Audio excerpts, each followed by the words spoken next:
বিভিন্ন রকমের সমস্যা মানুষের। এখন তো শীতের শুরু, এখন পিকনিক করতে যাবে মানুষ, পরীক্ষা টরীক্ষা শেষ হয়ে যাবে, তার মধ্যে পিকনিক করতে যাবে। ডেবরায় একটা বড় পিকনিক স্পট, সব আছে, পিকনিক স্পট আছে, কোনো মেনটেনেন্স নেই, রক্ষণাবেক্ষণ নেই, সেই পিকনিক স্পটে মানুষ যায়ই না। তাহলে এই পিকনিক স্পট রেখে লাভটা কি? রক্ষণাবেক্ষণের অভাব, ভুতুড়ে হয়ে আছে, নোংরায় ভর্তি এবং ভাঙাচোরা। কি বলছেন দেখি স্থানীয় বাসিন্দারা? এখানে তো কোনো ট্যাপ নেই, জলের কোনো ব্যবস্থা নেই। ডিসেম্বর আসলে ওই সময়টাই একটু জলের কোনো ব্যবস্থা হয়, অনেক কষ্টের মাধ্যমে জল সাপ্লাই দিতে হয় সবকে। বাথরুমের ব্যবস্থা হয়েছিল অনেকদিন আগে, কিন্তু এখন সেসব বাথরুম সব নষ্ট হয়ে গেছে। নদীর ধারে ওখানে লাইট টাইট নেই, যে কারণে নষ্ট করে দিয়েছে সব। তাবাগড়া কংসাবতীর বাঁধ ধরে যে মানুষ গাড়ি ঘোড়া নিয়ে এখানে পিকনিকের জন্য আসে, সেই রাস্তা যখন মানে খাল ডুবে ভরা, তাতে আসতে অনেক অসুবিধা হয়। এবং এই জায়গাটা যদি সুন্দর পরিবেশ হয়ে উঠে সরকার বা প্রশাসনিক বিভাগ থেকে, সেটা সকলের কাছে একটা আকর্ষণীয় বা এটা আমাদের একটা সৌন্দর্য রূপ হয়ে দাঁড়াবে, এটা আমরা আশা করি সরকারের কাছে। সত্যি তো সকলের কাছে আকর্ষণীয় সেই জায়গাটা এরকম ভাবে কেন পড়ে আছে? কথা বলবো প্রতিনিধি দিগ্বিজয়ের সঙ্গে। দিগ্বিজয়, কেন এরকম ভাবে পড়ে আছে, কতদিন ধরে পড়ে আছে? একটা সুন্দর সরকারের উদ্যোগ, সেই সরকারের উদ্যোগ কেন থাকছে না? কাদের অবহেলায়, কাদের গাফিলতিতে?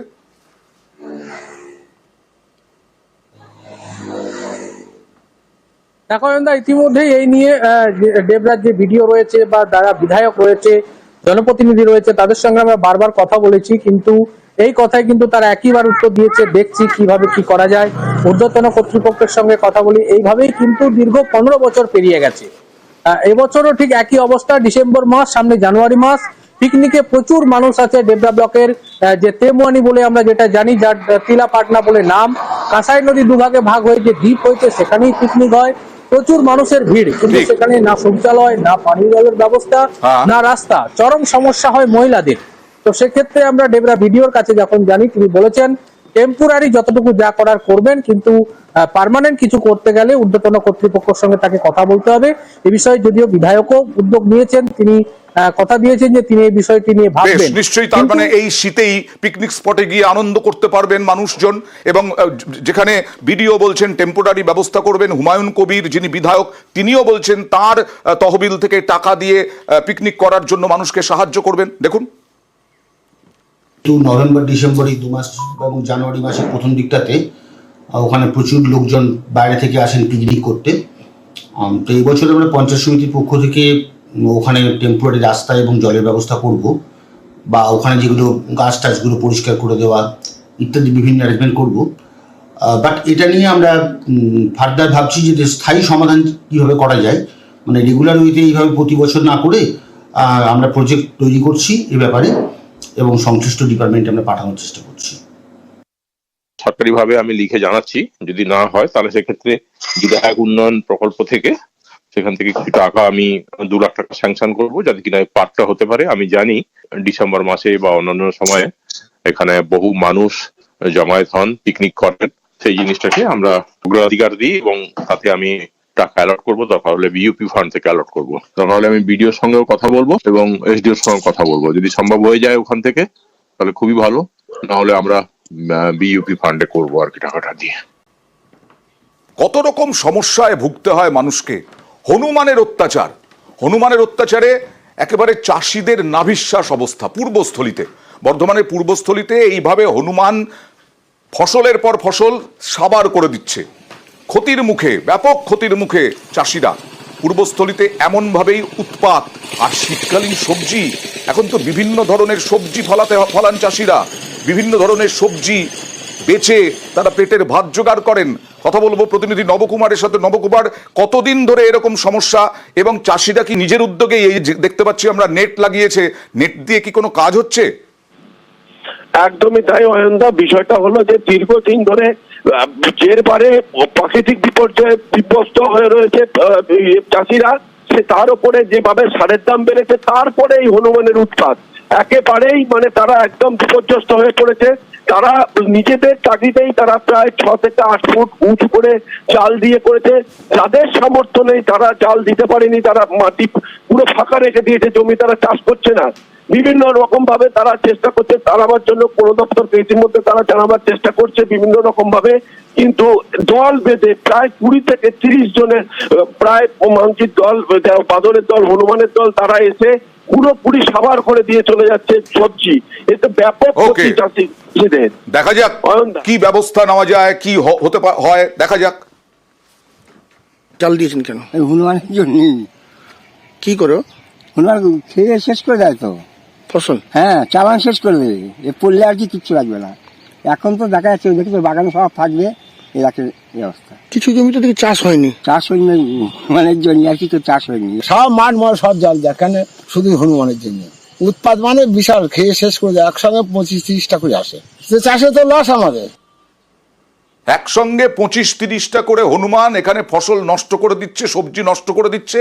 এখানে হনুমানের তাণ্ডব, আর সাঁকরাইলে এখানে হাতির তাণ্ডব। দলে দলে হাতি এসে একেবারে চাষের জমি শেষ করে দিচ্ছে, বিঘের পর বিঘে জমি একেবারে শেষ করে দিচ্ছে।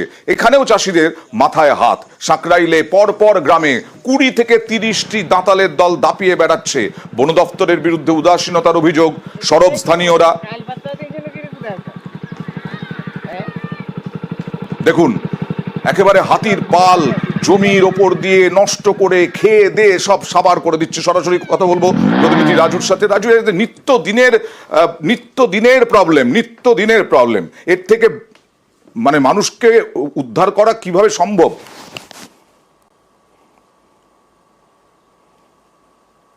দেখো অয়নদা, প্রথমত বলবো এই 7 দিন ধরে যে লাগাতার হাতির তাণ্ডব চলছে তাতে চাষিরা আতঙ্কিত হয়ে পড়েছে।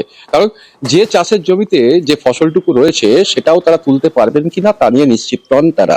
আর বন দপ্তরকে জানালে বন দপ্তর আসছে, হাতিকে সরিয়ে দিচ্ছে, কিন্তু পাশেই কলাইকুণ্ডা যে করিডোর রয়েছে হাতির, সেই করিডোর দিয়ে আবার পুনরায় হাতি ঢুকছে। আর হাতির স্থায়ী ঠিকানা না হওয়ার কারণেই মূলত বারংবার হাতি এই সমস্ত লোকালয়ে ঢুকে যাচ্ছে এবং চাষের জমিতে ঢুকে যাচ্ছে খাবারের সন্ধানে। আর সমস্যায় পড়ছেন চাষিরা। মূলত জঙ্গলের ভিতরে যে খাবারের পরিমাণ থাকার কথা, যে খাবার অনুকূল থাকার কথা বা পরিবেশ ঠিক থাকার কথা, সেই জায়গায় এখানে পরিবেশ ঠিক হয়েছে, অনুকূল পরিবেশ হয়েছে, কিন্তু যে দলমার কথা বলা হচ্ছে সেই দলমাতে যে তাদের স্থায়ী ঠিকানা ছিল সেই স্থায়ী ঠিকানা নষ্ট হয়েছে, যার ফলেই বেশিরভাগ সময় হাতি নষ্ট করছে, গাছগাছালি কাটছে, আর বন্যপ্রাণ চলে আসছে মানব জীবনে, এবং সেখানেই সমস্যা। আবার সমস্যায় ভুগছেন মানুষই। কালকে কি হাতি এলাকায় তাণ্ডব চালিয়েছে? হ্যাঁ, কতগুলো হাতি ছিল? হাতি মারা হয় 30টার বন বেশি হয়তো। কি কি ক্ষয়ক্ষতি হয়েছে? এই ধান আর কি ক্ষতি হবে। বন দপ্তরের পক্ষ থেকে ব্যবস্থা নেওয়া হয় না? না, ওই যে আসে আমার ফরেস্টার দেখে আর ঘুরে যাই। হাতি খাই যাচ্ছে প্রত্যেক বছর। আমরা ঋণ করে চাষ করছি, তাতে যে ঋণ কি করে শোধ করব। তো প্রতিদিনেই বলতে গেলে এই আশ্বিন মাস থেকে পুরা অঘ্রাণ মাস পর্যন্ত যে ধান শেষ হলো এমনিতে হাতি ঠাকুর গেল চলে। তাহলে আমাদের যে ক্ষতি হচ্ছে ওটা বলে তোমাকে বুঝাই পারবো না। এখানে হাতির পাল ধান খাচ্ছে, অন্যান্য সবজি খাচ্ছে। আর রবিবারের বাজার, রবিবার রাত রেস্টুরেন্টে খেতে গেছে। খড়িবাড়িতে রেস্তোরাঁর চারপাশে হাতি। এখানে আতঙ্ক ছড়িয়েছে খুব স্বাভাবিকভাবে। রেস্টুরেন্টে খাবার খোঁজে, রেস্তোরাঁয় একেবারে খাবার খোঁজে দাঁতালের হানা। দেখছেন সেই ছবি। খড়িবাড়ির বাতাসি বাজারে জোড়া দাঁতালের হামলার ছবি সিসি ক্যামেরা বন্দি। গভীর রাতে রেস্টুরেন্টে জোড়া দাঁতাল ঘুরল গোটা বাজার। রসদের সন্ধানে লোকালয়ে খাবারে হামেশাই দেখা যায়। এবার খাবার সংগ্রহ করতে একেবারে রেস্টুরেন্টের গেটে এই সিসি ক্যামেরায় উঠে এলো। টুকরিয়া ঝাড় জঙ্গল থেকে গতকাল গভীর রাতে লোকালয়ে এই জোড়া দাঁতাল এলাকায় দাপিয়ে বেড়ালো। আর এবার দেখাবো জলদাপাড়া থেকে লোকালয়ে চলে এলো হাতি। দেখুন, পর্যটকরা হয়তো খুশি, কিন্তু স্থানীয় মানুষের মধ্যে চিলাপাতার জঙ্গল লাগোয়া এলাকায় এই হাতির তাণ্ডবে আতঙ্ক। জলদাপাড়া জাতীয় উদ্যান থেকে লোকালয়ে হাতি, 2 হাতিকে জঙ্গলে ঢোকানোর চেষ্টায় বনকর্মীরা। বারবার পাকা ধানের লোভে ধান খেতে 2 হাতি। ভোর থেকে লোকালয়ে 2 হাতি।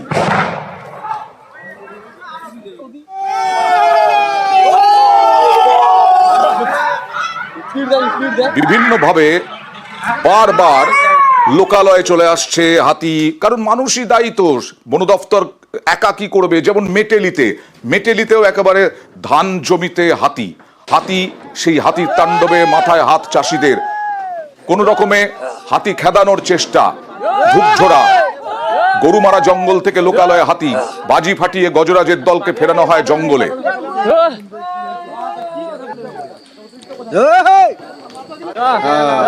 ব্রেক করুন কেন?